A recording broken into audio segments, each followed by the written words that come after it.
New York City 911. Planes crashed into the World Trade Center. It looked like it was intentional. 2 airplanes have crashed into the World Trade Center in an apparent terrorist attack on our country. Either you are with us or you are with the terrorists. People who knock these buildings down will hear all of us soon. USA! USA!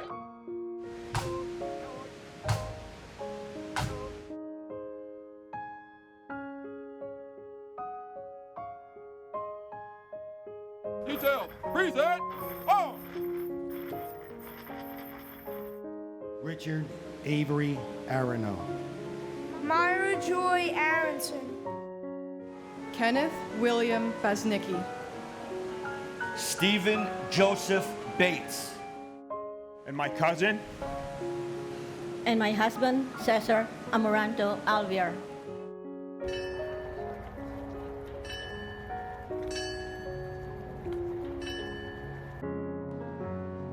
Terror struck us on that brilliant blue morning. The air filled with smoke, and then came the sirens and the stories. Maurice P. Kelly. Robert Clinton Kennedy. And my brother, Lieutenant Philip Scott Petty, Ladder 12.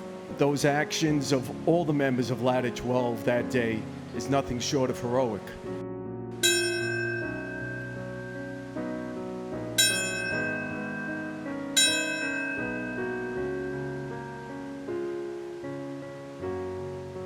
We are here gathered to commemorate the loss of our loved ones, gone but will never be forgotten.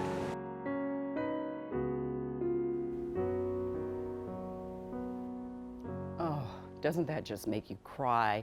Marking the 21st anniversary of the September 11th terrorist attacks on America. Thousands were killed, including 700 from right here in New Jersey. Today, we are remembering them. Moments of silence, the readings of victims' names, volunteer work, and other tributes all taking place.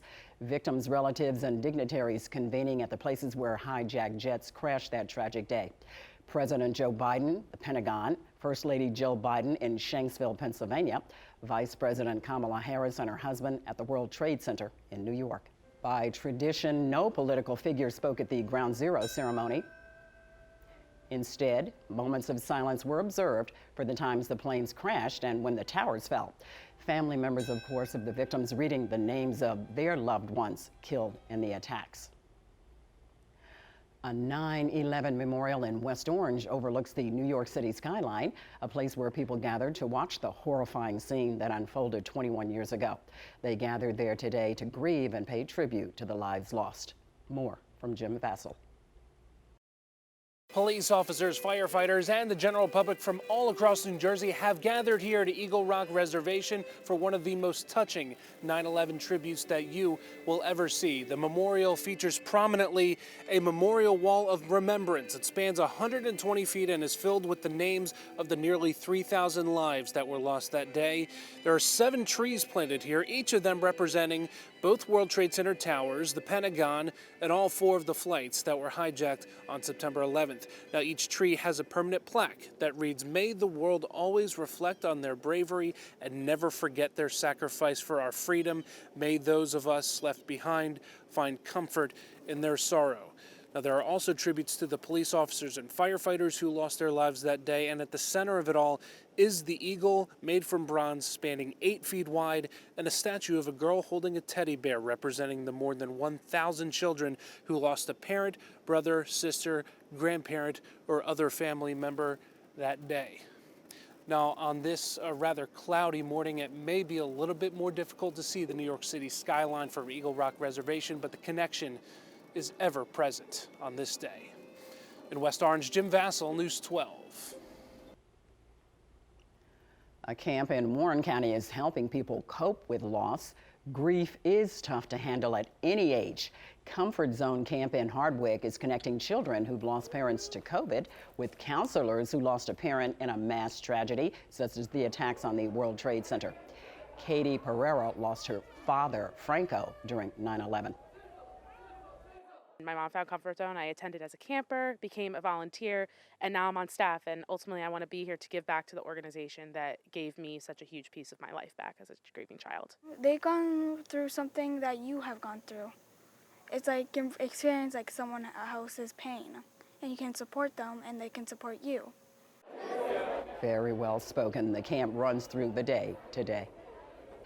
As our nation honors the loss of the September 11th terror attacks, a Broadway musical inspired by the events of that day, Come From Away, is about to end its run.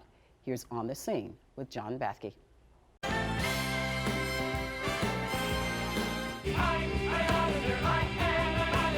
The musical Come From Away, based on the true story of a tiny Canadian town in Newfoundland called Gander,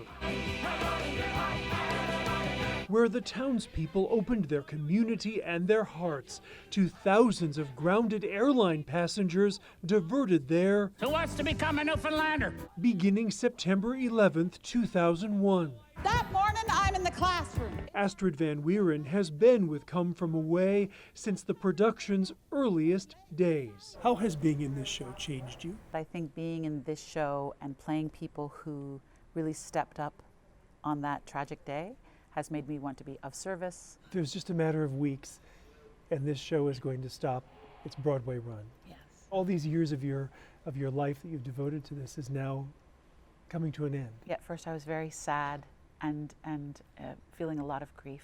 As we get closer to the end of it, I'm just topped up with gratitude and trying to take mental pictures of in my mind when I'm on stage. Stop the world. Stop the world. Jim Walton joined Come From Away in 2018. The longtime New Yorker was an eyewitness to the 9/11 attack. Have you revisited those feelings? Does it sometimes come back in the show? Oh, yes. Oh, yes. Walton says while those memories sometimes do come flooding back on stage, he mostly remembers the kindness people showed one another, which is what Come From Away is about.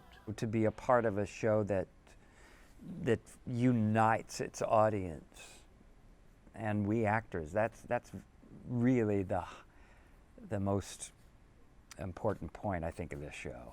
Come From Away is scheduled to play its final Broadway performance on October 2nd, but the show's spirit is sure to carry on in those who've experienced it. John Bathke, News 12. Come From Away premiered on Broadway in 2017. It's the longest running show at the Schoenfeld Theater in its 100-year-plus history.